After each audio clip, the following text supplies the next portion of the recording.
Why do some people live in constant irritation? Why does every little thing, from traffic jams to someone else's mistake, push their blood pressure through the roof? Could it be that the real problem is not outside, but within the heart itself?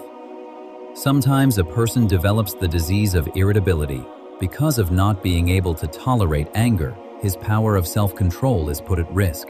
Anger doesn't explode right away. It builds quietly, until eventually it bursts out as constant complaints. He complains about this person, he complains about that person. Soon, he is just full of complaints, about everyone. One man once said, "Whenever I drive, my blood pressure shoots up." He would constantly grumble, "This driver cut me off. That person is too slow.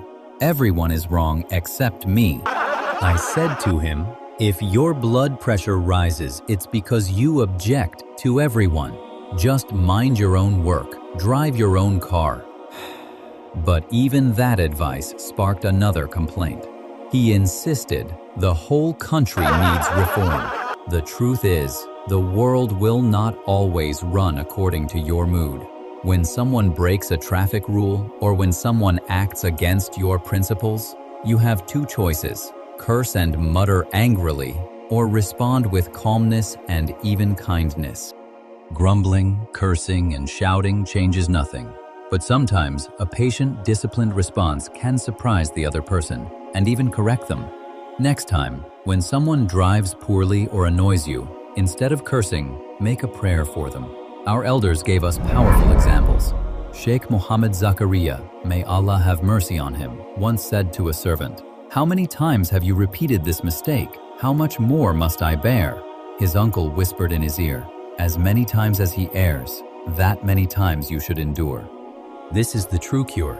Every moment we must seek forgiveness, admit that we are sinners, and continue the struggle against the lower self. By fighting our sinful desires and practicing patience, we create endurance in the heart. And from this endurance, even greater strength flows, because patience makes the spiritual struggle easier.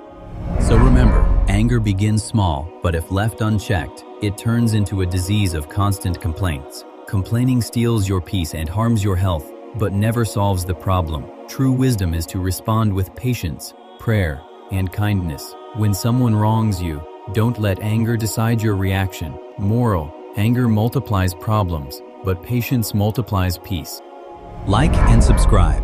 With your support, we can reach more hearts in need of this message.